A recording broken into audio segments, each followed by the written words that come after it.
Thank you very much. Very much appreciated.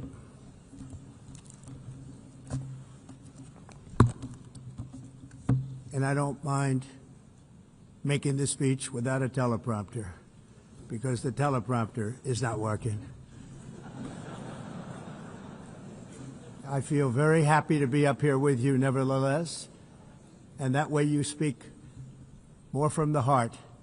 I can only say that whoever's operating this teleprompter is in big trouble.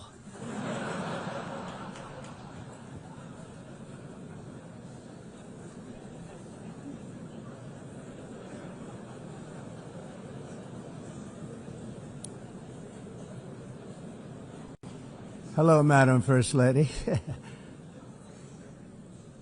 Thank you very much for being here.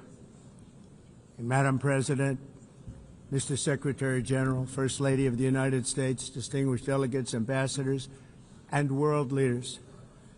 6 years have passed since I last stood in this grand hall and addressed a world that was prosperous and at peace in my first term. Since that day, the guns of war have shattered the peace I forged on 2 continents. An era of calm and stability gave way to one of the great crises of our time. And here in the United States, 4 years of weakness, lawlessness, and radicalism under the last administration delivered our nation into a repeated set of disasters.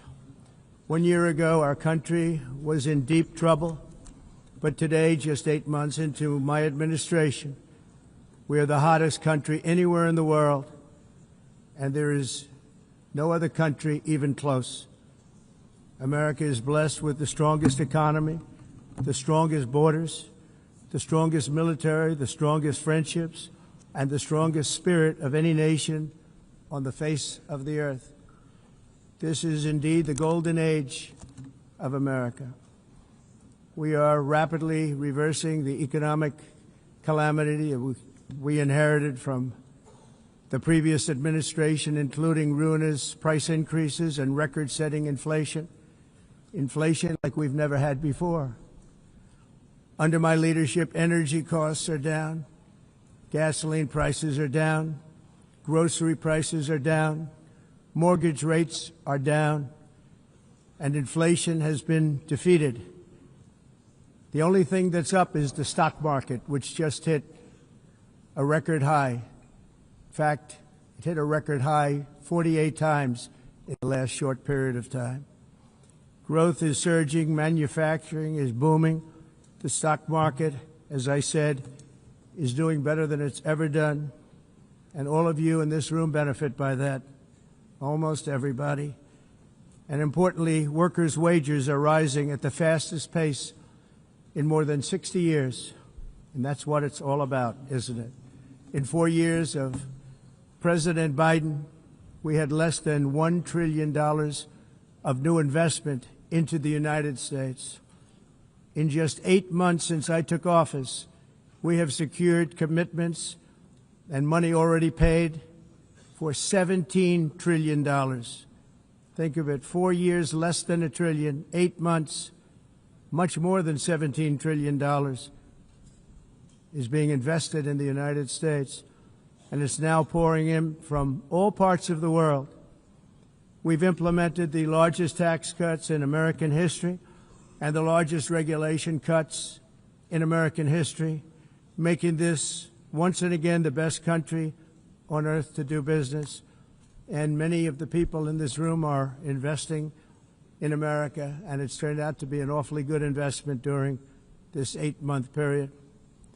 In my first term, I built the greatest economy in the history of the world. We had the best economy ever, history of the world, and I'm doing the same thing again, but this time it's actually much bigger and even better. The numbers far surpass my record-setting first term. On our southern border, we have successfully repelled a colossal invasion, and for the last 4 months, and that's 4 months in a row, the number of illegal aliens admitted and entering our country has been 0. Hard to believe. because if you look back just a year ago, it was millions and millions of people pouring in from all over the world, from prisons, from mental institutions, drug dealers. All over the world they came. They just poured into our country with the ridiculous open border policy of the Biden administration. Our message is very simple. If you come illegally into the United States, you're going to jail, or you're going back to where you came from, or perhaps even further than that. You know what that means. I want to thank the country of El Salvador for the successful and professional job they've done in receiving and jailing so many criminals that entered our country. And it was under the previous administration that the number became record-setting, and they're all being taken out. We have no choice. And other countries have no choice, because other countries are in the exact same situation with immigration. It's destroying your country, and you have to do something about it. On the world stage, America is respected again like it has never been respected before. You think about 2 years ago, 3 years ago, 4 years ago, or 1 year ago, we were a laughingstock all over the world. At the NATO summit in June, virtually all NATO members formally committed to increase defense spending, at my request, from 2% to 5% of GDP, making our alliance far stronger and more powerful than it was ever before. In May, I traveled to the Middle East to visit my friends and rebuild our partnerships in the Gulf and those valued relationships with Saudi Arabia, Qatar, and the UAE, and other countries are now, I believe, closer than ever before. My administration has negotiated one historic trade deal after another, including with the United Kingdom, the European Union, Japan, South Korea, Vietnam, Indonesia, the Philippines, Malaysia, and many, many others. Likewise, in a period of just 7 months, I have ended 7 unendable wars. They said they were unendable. You're never going to get them solved. Some were going for 31 years, 2 of them, 31, think of it, 31 years. One was 36 years. One was 28 years. I ended 7 wars. And in all cases, they were raging with countless thousands of people being killed. This includes Cambodia and Thailand, Kosovo and Serbia, the Congo and Rwanda, a vicious, violent war that was, Pakistan and India, Israel and Iran, Egypt and Ethiopia, and Armenia and Azerbaijan. It included all of them. No president or prime minister, and for that matter, no other country has ever done anything close to that. And I did it in just 7 months. It's never happened before. There's never been anything like that. I'm very honored to have done it. It's too bad that I had to do these things instead of the United Nations doing them. And sadly, in all cases, the United Nations did not even try to help in any of them. I ended 7 wars, dealt with the leaders of each and every one of these countries, and never even received a phone call from the United Nations offering to help in finalizing the deal. All I got from the United Nations was an escalator that on the way up stopped right in the middle. If the First Lady wasn't in great shape, she would have fallen, but she's in great shape. We're both in good shape. We both stood. And then a teleprompter that didn't work. These are the 2 things I got from the United Nations, a bad escalator and a bad teleprompter. Thank you very much. And by the way, it's working now. It just went on. Thank you. I think I should just do it the other way. It's easier. Thank you very much. I didn't think of it at the time because I was too busy working to save millions of lives. That is the saving and stopping of these wars. But later I realized that the United Nations wasn't there for us. They weren't there. I thought of it really after the fact, not during these negotiations, which were not easy. That being the case, what is the purpose of the United Nations? The UN has such tremendous potential. I've always said it. It has such tremendous, tremendous potential, but it's not even coming close to living up to that potential. For the most part, at least for now, all they seem to do is write a really strongly worded letter and then never follow that letter up. It's empty words, and empty words don't solve war. The only thing that solves war and wars is action. Now, after ending all of these wars and also earlier negotiating the Abraham Accords, which is a very big thing for which our country received no credit, never receives credit. Everyone says that I should get the Nobel Peace Prize for each one of these achievements. But for me, the real prize will be the sons and daughters who live to grow up with their mothers and fathers, because millions of people are no longer being killed in endless and unglorious wars. What I care about is not winning prizes, it's saving lives. We saved millions and millions of lives with the 7 wars. And we have others that we're working on, and you know that. Many years ago, a very successful real estate developer in New York, known as Donald J. Trump, I bid on the renovation and rebuilding of this very United Nations complex. I remember it so well. I said at the time that I would do it for $500 million, rebuilding everything. It would be beautiful. I used to talk about, I'm going to give you marble floors. They're going to give you terrazzo. I'm going to give you the best of everything. You're going to have mahogany walls. They're going to give you plastic. But they decided to go in another direction, which was much more expensive at the time, and which actually produced a far inferior product. And I realized that they did not know what they were doing when it came to construction, and that their building concepts were so wrong, and the product that they were proposing to build was so bad and so costly. It was going to cost them a fortune. And I said, and wait till you see the overruns. Well, I turned out to be right. They had massive cost overruns and spent between $2 and $4 billion on the building and did not even get the marble floors that I promised them. You walk on terrazzo. Do you notice that? As far as I'm concerned, frankly, looking at the building and getting stuck on the escalator, they still haven't finished the job. They still haven't finished. That was years ago. The project was so corrupt that Congress actually asked me to testify before them on the tremendous waste of money, because it turned out that they had no idea what it was, but they knew it was anywhere between $2 and $4 billion as opposed to $500 million with a guarantee. But they had no idea, and I said it cost much more than $5 billion.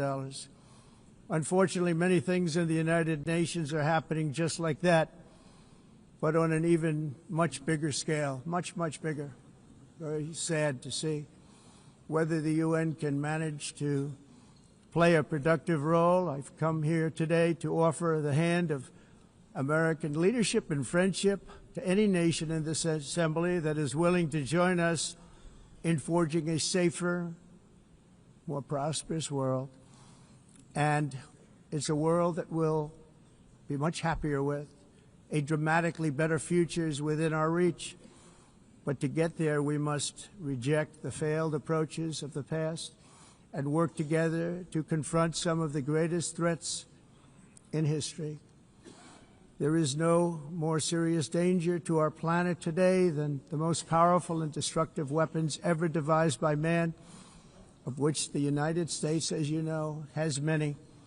Just as I did in my first term, I've made containing these threats a top priority, starting with the nation of Iran. My position is very simple. The world's #1 sponsor of terror can never be allowed to possess the most dangerous weapon. That's why, shortly after taking office, I sent the so-called Supreme Leader a letter making a generous offer. I extended a pledge of full cooperation in exchange for a suspension of Iran's nuclear program. The regime's answer was to continue their constant threats to their neighbors and U.S. interests throughout the region. and some great countries that are right nearby. Today, many of Iran's former military commanders, in fact, I can say almost all of them, are no longer with us. They're dead. And 3 months ago, in Operation Midnight Hammer, 7 American B-2 bombers dropped the 14 30,000-pound each bombs on Iran's key nuclear facilities, totally obliterating everything. No other country on earth could have done what we did. No other country has the equipment to do what we did. We have the greatest weapons on earth. We hate to use them. But we did something that for 22 years people wanted to do.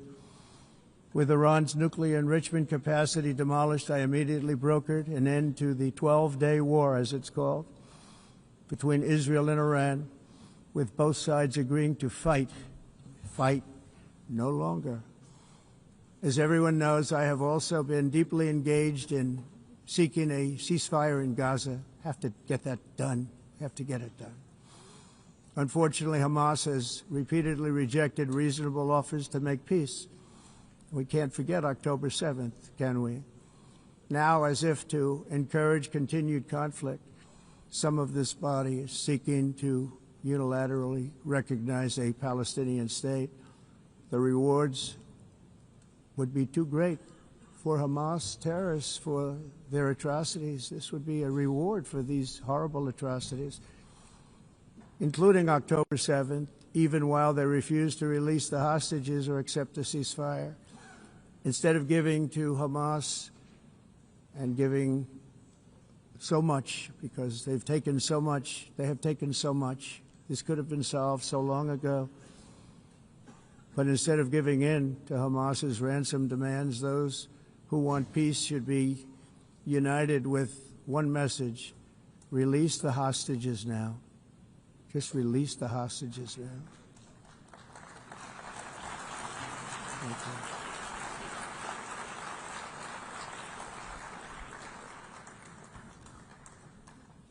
Thank you. As we have got to come together, and we will come together, going to get it done, we have to stop the war in Gaza immediately. We have to stop it. We have to get it done. We have to negotiate, immediately have to negotiate peace. We got to get the hostages back. We want all 20 back. We don't want 2 and 4. As you know, I got, along with Steve Witkoff and others that helped us, Marco Rubio, we got most of them back. We were involved in all of them. But I always said the last 20 are going to be the hardest, and that's exactly what happened. We have to get them back now. We don't want to get back 2, and then another 2, and then 1, and then 3, have this process. No, we want them all back, and we want the actually 38 dead bodies back, too. Those parents came to me, and they want them back, and they want them back very quickly and very badly. As though they were alive, they want them. They want them every bit as much as if their son or daughter were alive. I've also been working relentlessly, stopping the killing in Ukraine. I thought that would be, of the 7 wars that I stopped, I thought that would be the easiest because of my relationship with President Putin, which had always been a good one. I thought that was going to be the easiest one. But, you know, in war, you never know what's going to happen. There are always lots of surprises, both good and bad. Everyone thought Russia would win this war in 3 days, but it didn't work out that way. It was supposed to be just a quick little skirmish. It's not making Russia look good. It's making them look bad. No matter what happens from here on out, this was something that should have taken a matter of days, certainly less than a week, and they've been fighting for 3.5 years and killing anywhere from 5,000 to 7,000 young soldiers, mostly soldiers, on both sides, every single week, from 5,000 to 7,000 dead young people, and some in cities, much smaller numbers, where rockets are shot, where drones are dropped. This war would never have started if I were president. This was a war that should have never happened. It shows you what leadership is, what bad leadership can do to a country. Look what happened to the United States, and look where we are right now in just a short period of time. The only question now is how many more lives will be needlessly lost on both sides. China and India are the primary funders of the ongoing war by continuing to purchase Russian oil. But inexcusably, even NATO countries have not cut off much Russian energy and Russian energy products, which, as you know, I found out about 2 weeks ago, and I wasn't happy. Think of it. They're funding the war against themselves. Who the hell ever heard of that one? In the event that Russia is not ready to make a deal to end the war, then the United States is fully prepared to impose a very strong round of powerful tariffs, which would stop the bloodshed, I believe, very quickly. But for those tariffs to be effective, European nations, all of you are gathered here right now, would have to join us in adopting the exact same measures. I mean, you're much closer to this. We have an ocean in between. You're right there. And Europe has to step it up. They can't be doing what they're doing. They're buying oil and gas from Russia while they're fighting Russia. It's embarrassing to them, and it was very embarrassing to them when I found out about it, I can tell you that. They have to immediately cease all energy purchases from Russia. Otherwise, we're all wasting a lot of time. So I'm ready to discuss this. We're going to discuss it today with the European nations, all gathered here. I'm sure they're thrilled to hear me speak about it, but that's the way it is. I like to speak my mind and speak the truth. As we seek to reduce the threat of dangerous weapons today, I'm also calling on every nation to join us in ending the development of biological weapons once and for all. And biological is terrible, and nuclear is even beyond, and we include nuclear in that. We want to have a cessation of the development of nuclear weapons. We know, and I get to view it all the time. Sir, would you like to see? And I look at weapons that are so powerful that we just can't ever use them. If we ever use them, the world literally might come to an end. There would be no United Nations to be talking about. There would be no nothing. Just a few years ago, reckless experiments overseas gave us a devastating global pandemic. Yet despite that worldwide catastrophe, many countries are continuing extremely risky research into bioweapons and man-made pathogens. This is unbelievably dangerous. To prevent potential disasters, I'm announcing today that my administration will lead an international effort to enforce biological weapons convention, which is going to be meeting with the top leaders of the world by pioneering an AI verification system that everyone can trust.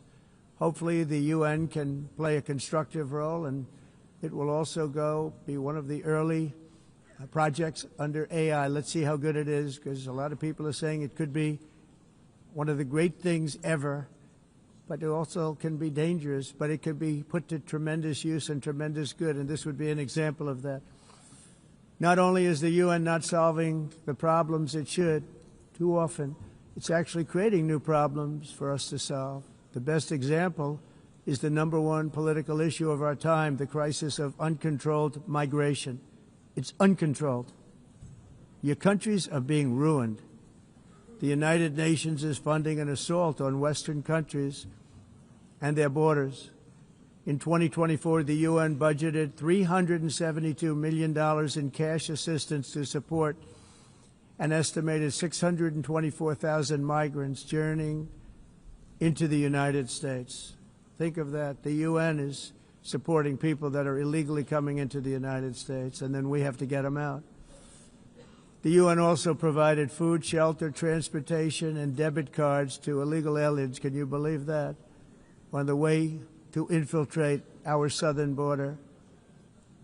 Millions of people came through that southern border.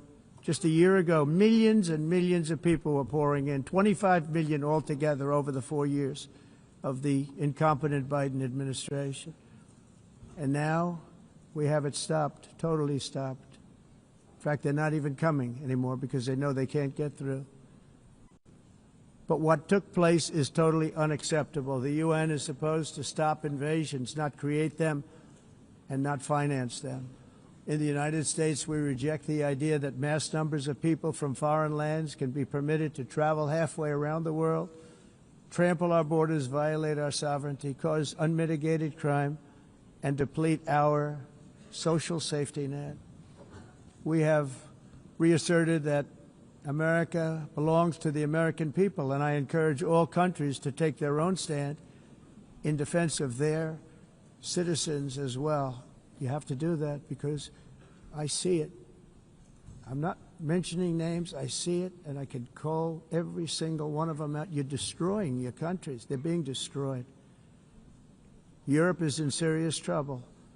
They've been invaded by a force of illegal aliens like nobody's ever seen before. Illegal aliens are pouring into Europe. Nobody is ever, and nobody's doing anything to change it, to get them out.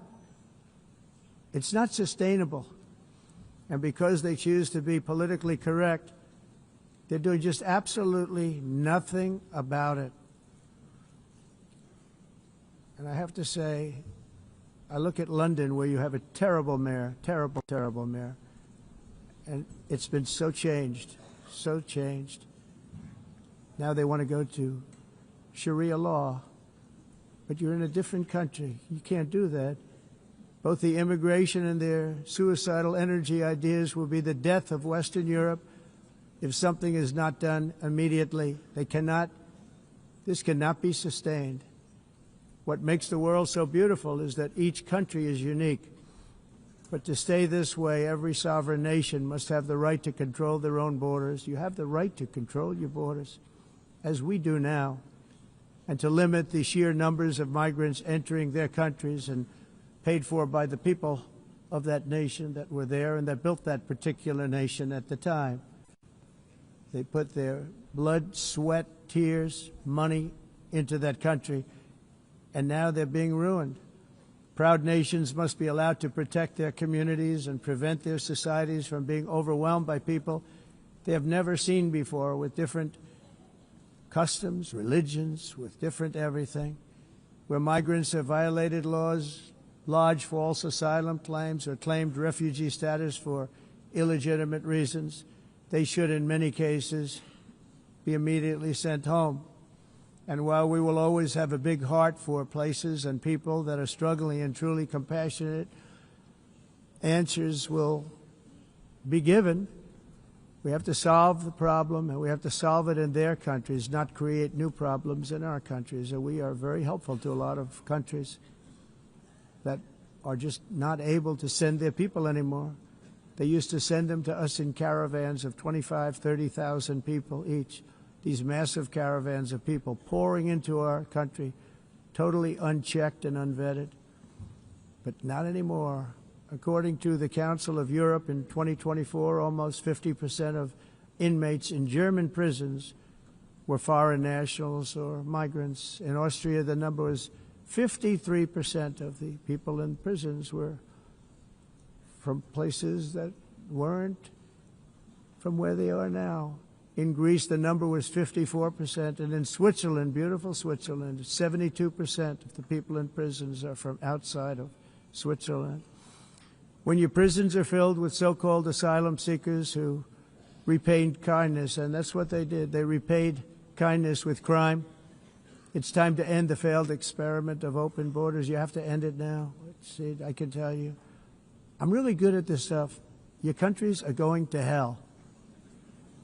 In America, we've taken bold action to swiftly shut down uncontrolled migration. Once we started detaining and deporting everyone who crossed the border and removing illegal aliens from the United States, they simply stopped coming. They're not coming anymore. We're getting a lot of credit, but they're not coming anymore. This was a humanitarian act for all involved, because on the trips up, thousands of people a week were dying. Women were being raped. Nobody's ever seen anything like it. Raped, horribly beaten, raped. On the trip up, the journey up, it was a long walk. It was a long, arduous journey, indeed. And it was also a historic victory against human trafficking throughout the region. What we did was a victory, and we saved so many lives of people that wouldn't make the journey. That journey was loaded up with death. loaded up with death. Dead bodies all along the roads of jungles to get up. They go through jungles, they go through areas so hot you couldn't breathe. They were dying of suffocation, areas so hot that you couldn't breathe. Dead bodies all over. By them not coming, we're saving tremendous numbers of lives. My people have done a fantastic job in doing what they did, and the American public agrees with it. I mean, I was very proud to see this morning I have the highest poll numbers I've ever had. Part of it is because of what we've done on the border. I guess the other part is what we've done on the economy. Joe Biden's policies empowered murderous gangs, human smugglers, child traffickers, drug cartels, and prisoners from all over the world. The previous administration also lost nearly 300,000 children. Think of that. They lost more than 300,000 children, little children, who were trafficked into the United States on the Biden watch, many of whom have been raped, exploited, and abused, and sold. Sold. Nobody talks about that. The fake news doesn't write about it. With many others, young children who are missing or dead. And we found a lot of these children, and we're sending them back, and we've been sending them back to their parents. They said, nobody knows who they are. They said, where do you come from? And they'll give us a country, and we'll find out, and we'll figure it out, and we'll bring them back to their homes. And the mother and father rush to the door, and their tears in their eyes. They can't believe that they're seeing their son or daughter, their little son or daughter again. We've done almost 30,000 of them so far. Any system that results in the mass trafficking of children is inherently evil. Yet that is exactly what the globalist migration agenda has done, and it's what it's all about. In America, those days, as you know, are over. The Trump administration is working, and we are continuing to work to track down the villains that are causing this problem, and also, as I said, to get back the 30,000 we've already returned. Now I think we're going to have another. We're going to find a lot. You're not going to find all of them. 300, more than 300,000. They're lost or they're dead. They're lost or they're dead because of the animals that did this. To protect our citizens, I've also designated multiple savage drug cartels as far as and you see this, and you see it happening right before your eyes. Let's put it this way. People don't like taking big loads of drugs in boats anymore. There aren't too many boats that are traveling on the seas by Venezuela. They tend not to want to travel very quickly anymore. And we've virtually stopped drugs coming into our country by sea. We call them the water drugs. They kill hundreds of thousands of people.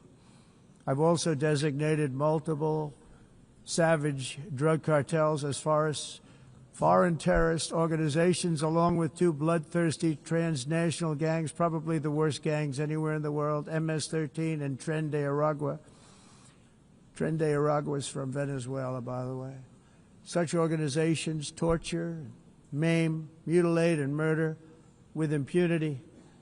They're the enemies of all humanity. For this reason, we've recently begun using the supreme power of the United States military to destroy Venezuelan terrorists and trafficking networks led by Nicolas Maduro. To every terrorist thug smuggling poisonous drugs into the United States of America, please be warned that we will blow you out of existence. That's what we're doing. We have no choice. Can't let it happen. They're destroying. I believe we lost 300,000 people last year to drugs, 300,000. Fentanyl and other drugs. Each boat that we sink carries drugs that would kill more than 25,000 Americans. We will not let that happen. Energy is another area where the United States is now thriving like never before. We're getting rid of the falsely named renewables. By the way, they're a joke. They don't work. They're too expensive. They're not strong enough to fire up the plants that you need to make your country great. The wind doesn't blow. Those big windmills are so pathetic and so bad, so expensive to operate.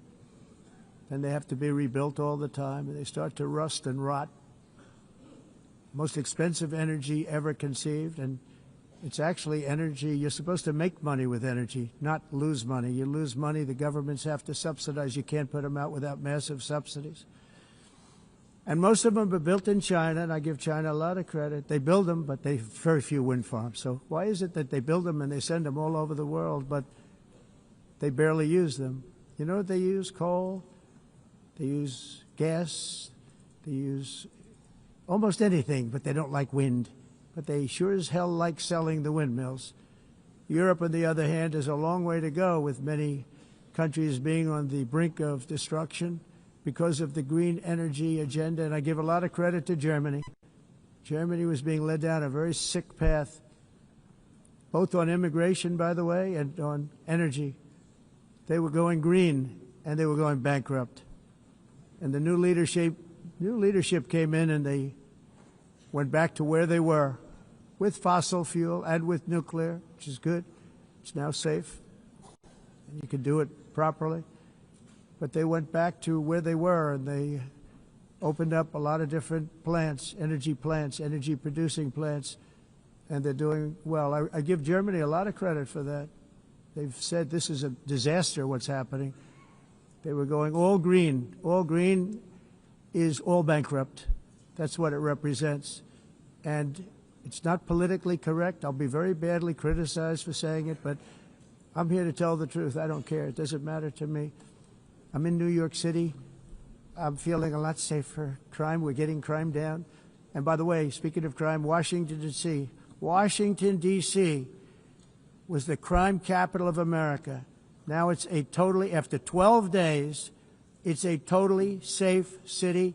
Everyone's going out to dinner. They're going out to restaurants. Your wife can walk down the middle of the street with or without you. Nothing's going to happen.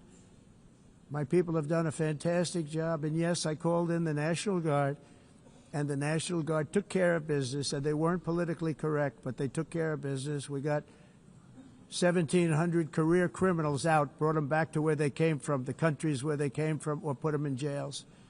Washington, D.C. is now a totally safe city again, and I welcome you to come. In fact, we'll have dinner together at a local restaurant, and we'll be able to walk. We don't have to go by an armor-plated vehicle. We'll walk right over there from the White House. They've given up their powerful edge, a lot of the countries that we're talking about, in oil and gas, such as essentially closing the great North Sea oil. Oh, the North Sea, I know it so well. Aberdeen was the oil capital of Europe, and there's tremendous oil that hasn't been found in the North Sea, tremendous oil. And I was with the Prime Minister I respect and like a lot, and I said, you're sitting with the greatest asset. They essentially closed it by making it so highly taxed that no developer, no oil company can go there. They have tremendous oil left, and more importantly, they have tremendous oil that hasn't even been found yet. And what a tremendous asset for the United Kingdom.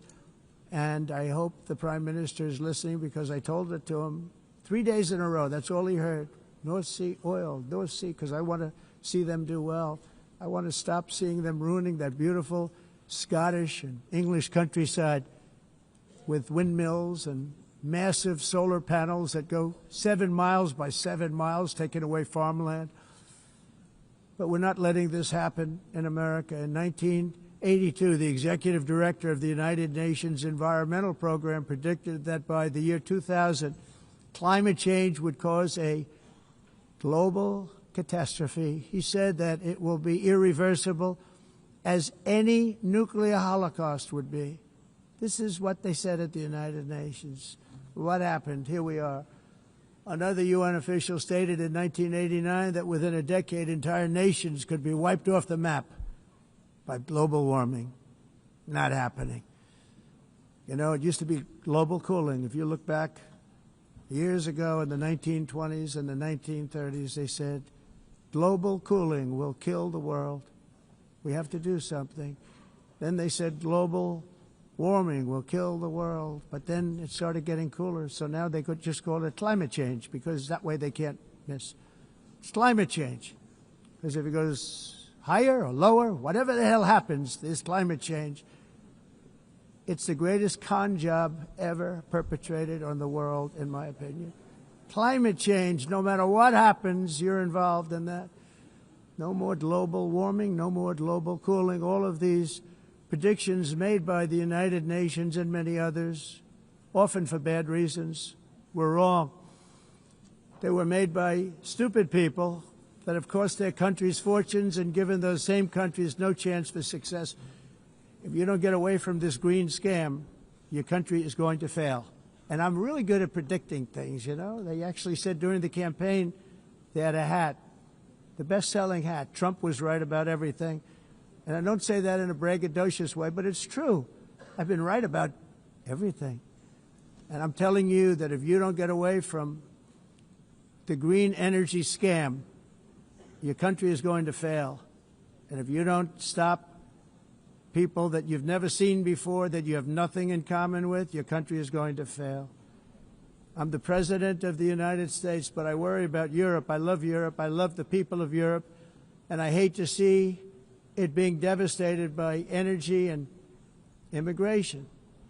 This double-tailed monster destroys everything in its wake, and they cannot let that happen any longer. You're doing it because you want to be nice. You want to be politically correct, and you're destroying your heritage. They must take control strongly and immediately of the unmitigated immigration disaster and the fake energy catastrophe before it's too late. The carbon footprint is a hoax made up by people with evil intentions, and they're heading down a path of total destruction. You know, the carbon footprint, it was a big, big thing a few years ago. I remember hearing about the carbon footprint, and then President Obama would get into Air Force One, a massive Boeing 747, and not a new one, an old one with old engines that spew everything into the atmosphere. He'd talk about the carbon footprint, we must do so. Then he'd get in and he'd fly from Washington to Hawaii to play a round of golf. And then he'd get back onto that big, beautiful plane and he'd fly back and he'd talk about, again, global warming and the carbon footprint. It's a con job. At extreme cost and expense, Europe reduced its own carbon footprint by 37%. Think of that. Congratulations, Europe. Great job.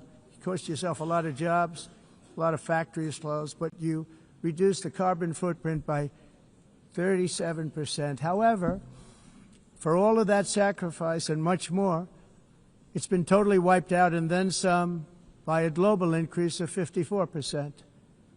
Much of it coming from China and other countries that are thriving around China, which now produces more CO2 than all the other developed nations in the world.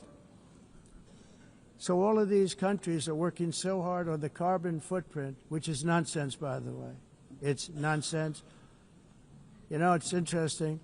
In the United States, we have still radicalized environmentalists, and they want the factories to stop. Everything should stop. No more cows. We don't want cows anymore. I guess they want to kill all the cows. They want to do things that are just unbelievable, and you have it too. But, you know, we have a border, strong, and we have a shape, and that shape doesn't just go straight up. That shape is amorphous when it comes to the atmosphere. And if we had the most clean air, and I think we do, we have very clean air. We have the cleanest air we've had in many, many years. But the problem is that other countries, like China, which has air that's a little bit rough, it blows. And no matter what you're doing down here, the air up here tends to get very dirty because it comes in from other countries where their air isn't so clean. And the environmentalists refuse to acknowledge that. Same thing with garbage. In Asia, they dump much of their garbage right into the ocean. And over about a 1 week and 2 week journey, it flows right past Los Angeles. You've seen it. Massive amounts of garbage, almost too much to do anything about, flowing past Los Angeles, past San Francisco, and then somebody will get in trouble because he dropped a cigarette on the beach. The whole thing is crazy. The primary effect of these brutal green energy policies has not been to help the environment, but to redistribute manufacturing and industrial activity from developed countries that follow the insane rules that are put down to polluting countries that break the rules and are making a fortune. They're making a fortune. European electricity bills are now 4 to 5 times more expensive than those in China, and 2 to 3 times higher than the United States. And our bills are coming way down. You probably see that our gasoline prices are way down. You know, we have an expression, drill, baby, drill, and that's what we're doing. We're going to be much lower in a year from now. But they've come way down over the last year. As a result, every air conditioner is like very uncommon to see one in some of these countries because the electric costs are so high. So while the U.S. has approximately 1,300 heat-related deaths annually, that's a lot, Europe loses more than 175,000 people to heat deaths each year because the costs are so expensive you can't turn on an air conditioner. What is that all about? That's not Europe. That's not the Europe that I love and know. All in the name of pretending to stop the global warming hoax. The entire globalist concept of asking successful industrialized nations to inflict pain on themselves and radically disrupt their entire societies must be rejected completely and totally, and it must be immediate. That's why in America I withdrew from the fake Paris Climate Accord, where, by the way, America was paying so much more than every country. Others weren't paying. China didn't have to pay until 2030. Russia was given an old standard that was easy to meet, a 1990 standard. But for the United States, we're supposed to pay like $1 trillion. And I said, this is another scam. The fact is, the United States has been taken advantage of by the world for many, many years, but not any longer, as you probably noticed. I unleashed massive energy production and signed historic executive orders to hunt for oil, but we don't have to do much hunting because we have the most oil of any nation anywhere, oil and gas in the world. And if you add coal, we have the most of any nation in the world. Clean, I call it clean, beautiful coal. You can do things today with coal that you couldn't have done 10 years ago, 15 years. So I have a little standing order in the White House. Never use the word coal, only use the words clean, beautiful coal. Sounds much better, doesn't it? But we stand ready to provide any country with abundant, affordable energy supplies if you need them, when most of you do. We're proudly exporting energy all over the world. We're now the largest exporter. In the United States, we want trade and robust commerce with all nations, everybody. We want to help nations. We're going to help nations. But it must also be fair and reciprocal. The challenge with trade is much the same with climate. The countries that followed the rules, and all their factories have been plundered. It's really sad to watch. They've been broken. They've been broken by countries that broke the rules. That's why the United States is now applying tariffs to other countries, and much as these tariffs were for many years applied to us, uncontrollably applied to us. We've used tariffs as a defense mechanism under the Trump administration, including my first term, where hundreds of billions of dollars in tariffs were taken in. And by the way, we had the lowest inflation, and now we have very low inflation. The only thing different is that we have hundreds of billions of dollars flowing into our country. But this is how we will ensure that the system works for everyone and is sustainable into the future. We're also using tariffs to defend our sovereignty and security throughout the world, including against nations that have taken advantage of former U.S. administrations for decades, including the most corrupt, incompetent administration in history, the sleepy Joe Biden administration. Brazil now faces major tariffs in response to its unprecedented efforts to interfere in the rights and freedoms of our American citizens and others, with censorship, repression, weaponization, judicial corruption, and targeting of political critics in the United States. I have a little problem saying this because I must tell you, I was walking in and the leader of Brazil was walking out. We saw him and I saw him, he saw me, and we embraced. And then I'm saying, can you believe I'm going to be saying this in just 2 minutes? We actually agreed that we would meet next week. We didn't have much time to talk, like about 20 seconds. They were in retrospect, I'm glad I waited because this thing didn't work out too well. But we did talk. We had a good talk, and we agreed to meet next week, if that's of interest. But he seemed like a very nice man, actually. He liked me, I liked him. But if you, and I only do business with people I like. When I don't like them, I don't like them.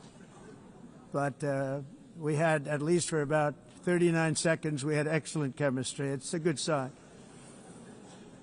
But also in the past, Brazil, can you believe this, unfairly tariffed our nation, but now because of our tariffs, we are hitting them back, and we're hitting them back very hard. As president, I will always defend our national sovereignty and the rights of American citizens. So I'm very sorry to say this, that Brazil is doing poorly and will continue to do poorly.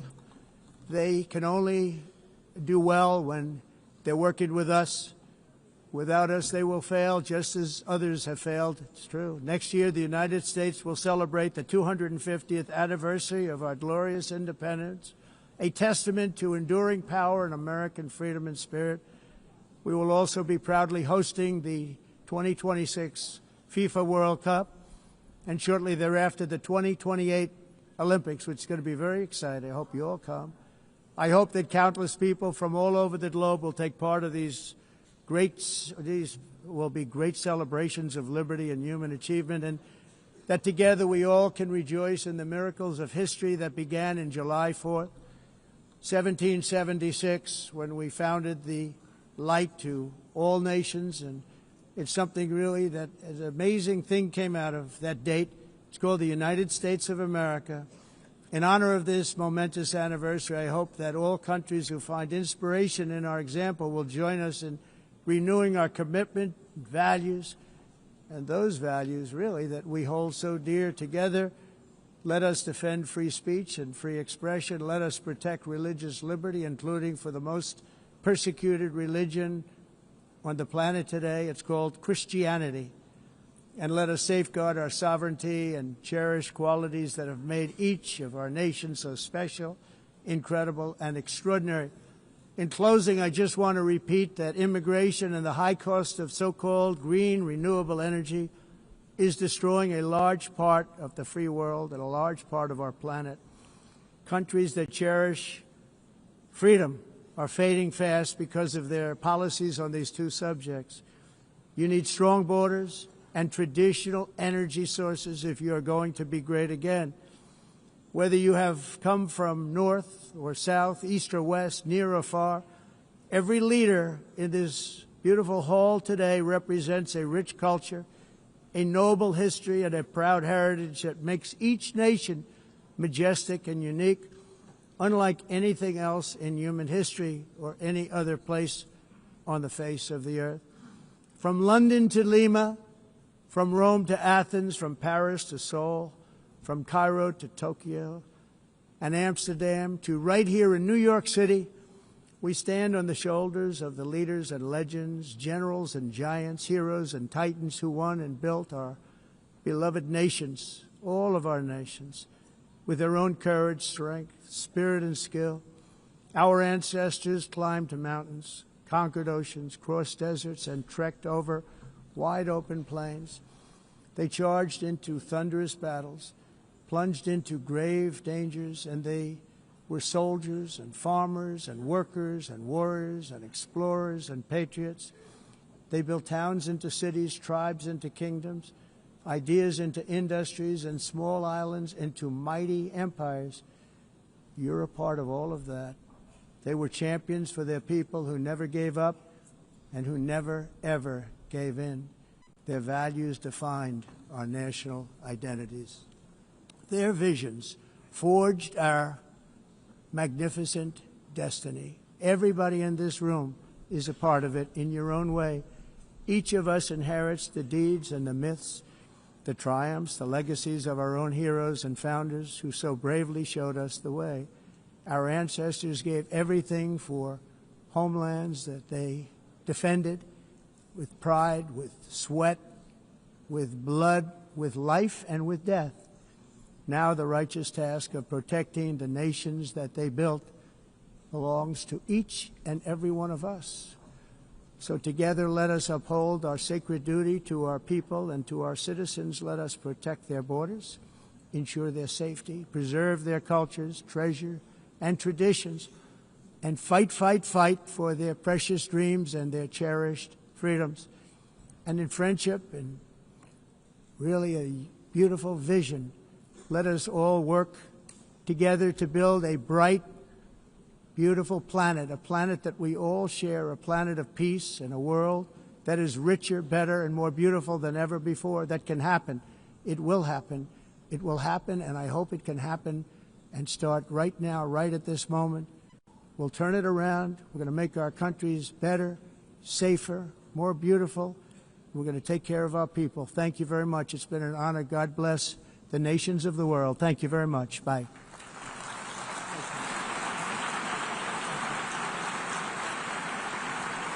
Thank you very much.